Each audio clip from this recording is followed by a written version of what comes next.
Hi guys, welcome back to foodies fusion. আজকে আমি আপনাদেরকে ক্যারামেল পুডিং কীভাবে বানাই সেটা দেখাবো। এই রেসিপিটা জানে না এমন মানুষ মনে হয় পৃথিবীতে কম আছে। তবুও যেহেতু এই রেসিপিটা এতই জনপ্রিয়, আমি চাচ্ছিলাম আমি কিভাবে তৈরি করি সেটা একটু দেখিয়ে দিই। খুবই সহজেই 3টি স্টেপসে দেখাবো আজকের রেসিপিটি। একদম পারফেক্ট, মসৃণ আর টেস্টি পুডিং কীভাবে বানাই চলুন আর দেরি না করে এখনই দেখে নিই। প্রথমে বানাচ্ছি আমরা ক্যারামেলটা। তার জন্য আমি এখানে নিয়ে নিয়েছি হাফ কাপ চিনি। এর মধ্যে দিয়ে দিলাম 3 টেবিল চামচ পানি। চিনি আর পানিটাকে খুব ভালোভাবে আগে একটু মিশিয়ে নিচ্ছি আর তারপর চুলার জালটাকে অন করব। এবার আর চামচ দিয়ে এই চিনি আর পানিটাকে নাড়ানো যাবে না। চুলা জালটাকে মিডিয়ামে রেখে আমাদের অপেক্ষা করতে হবে এরকম একটা সুন্দর কালার আসার জন্য। এখনও কিন্তু নাড়াবেন না, দরকার হলে এইভাবেই হাঁড়িটাকে হালকা ঘুরিয়ে নেবেন। ক্যারামেলটা প্রায় হয়ে গেছে, দেখতে পাচ্ছেন বেশ ডার্ক হয়ে যাচ্ছে। এখন সাথে সাথে নামিয়ে যে বাটিটাতে আমরা পুডিংটা বানাবো সেখানে ক্যারামেল সসটাকে ঢেলে দিতে হবে। ক্যারামেলটা সেট হতে থাক, এরই মাঝে চলুন আমরা পুডিংটার কাস্টার্ডটা তৈরি করে নিই। 3টা রুম টেম্পারেচারে রাখা ডিম দিয়ে দিচ্ছি। ডিমগুলি লার্জ সাইজে। ডিমটাকে আমি হালকা উইস্ক করে নিচ্ছি। অনেক বেশি মেশাতে যাবেন না, তাহলে অনেক বাবলস হয়ে যাবে, যেটা আমরা একদমই চাই না। ভালোভাবে ডিমটা মিশিয়ে নিয়েছি, তারপর দিয়ে দিলাম এখানে হাফ কাপ চিনি। আপনারা পুডিংটা কতটুকু মিষ্টি চান সেটা আপনাদের উপর ডিপেন্ড করে। এখানে আছে 1.5 কাপ লিকুইড মিল্ক। আমি 3 কাপ দুধ জাল দিয়ে ঘন করে নিয়েছি আর সেটাকে 1.5 কাপ বানিয়ে ব্যবহার করছি।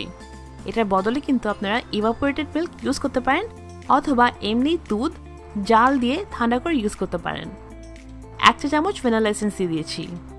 আরেকটা কথা, দুধটাকে একটু ঘন করে ইউজ করলে পুডিংটা আরও বেশি টেস্টি হয়, সেই কারণে আমি পুডিংটার জন্য দুধটাকে ঘন করে নিয়েছি। দুধ, চিনি, ভ্যানিলা এসেন্স এবং ডিম খুব ভালোভাবে মিশিয়ে নিতে হবে। অনেক বেশি কিন্তু মেশাতে যাবেন না, তাহলে কিন্তু অনেক বাবলস হবে আর পুডিংটা পরে সুন্দর লাগবে না। দেখতে পাচ্ছেন ক্যারামেলটা খুব সুন্দর করে এবার সেট হয়ে গেছে। আমরা যেই ডিম আর চিনির মিক্সটা বানিয়েছি সেটাকে ছেঁকে দিয়ে দিচ্ছি। অবশ্যই এভাবে ছেঁকে নেবেন, তাহলে কিন্তু ডিমের কোনো সাদা এই ধরনের অংশ থাকলে সেটা বের করে নেওয়া যাবে। এইবার আমরা এই পুডিংটাকে ঢেকে নিচ্ছি। আচ্ছা, আমি আজকে যে ধরনের মোল্ড ইউজ করছি সেটা হচ্ছে 7 ইঞ্চের একটা কেক মোল্ড। এটার বদলে কিন্তু আপনারা 5টা রামিকেন ইউজ করতে পারেন। এবার পুডিংটাকে বানানো পালা। একটা হাঁড়ি নিয়ে নিয়েছি, তার মধ্যে বসিয়ে দিলাম একটা স্ট্যান্ড আর দিয়ে দিচ্ছি একদম ফুটন্ত গরম পানি। আপনারা চাইলে স্ট্যান্ডের বদলে এমনি একটা কাপড় বসিয়ে দিতে পারেন। আমি সবসময় স্ট্যান্ড বসাই, তাই আমি স্ট্যান্ডের মধ্যেই করে নিচ্ছি। স্ট্যান্ডের উপরে পুডিংটাকে রেখে এবার ঢেকে এটাকে 25 থেকে 30 মিনিট রান্না করে নিতে হবে।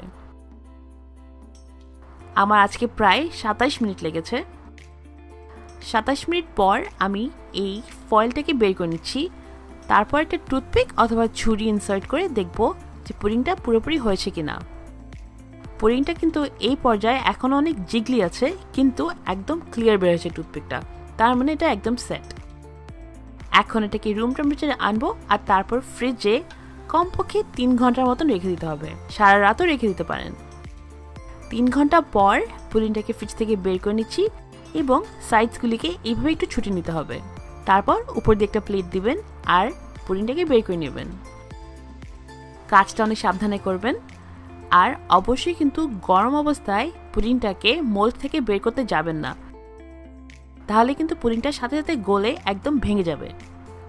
আমি পুডিংটাকে কিন্তু মিডিয়াম আঁচে রান্না করেছি, এটা বলতে ভুলে গেছি, তাই এখন বলে দিলাম। নিশ্চয়ই খেয়াল করছেন পুডিংটা একদম পারফেক্ট হয়েছে এবং ক্যারামেলের কালারটা একদম সুন্দর হয়েছে। আপনারা আমি যেভাবে বানাই সেভাবে ট্রাই করে দেখবেন। আমি আশা করছি একদম পারফেক্ট পুডিং আপনারা বানাবেন। আজকের রেসিপিটা কেমন লাগলো প্লিজ জানাবেন। আমার চ্যানেলকে এখনও সাবস্ক্রাইব না করে থাকলে প্লিজ করে ফেলুন। আজকে এতটুকুই। সবাই ভালো থাকবেন and thank you so much for watching.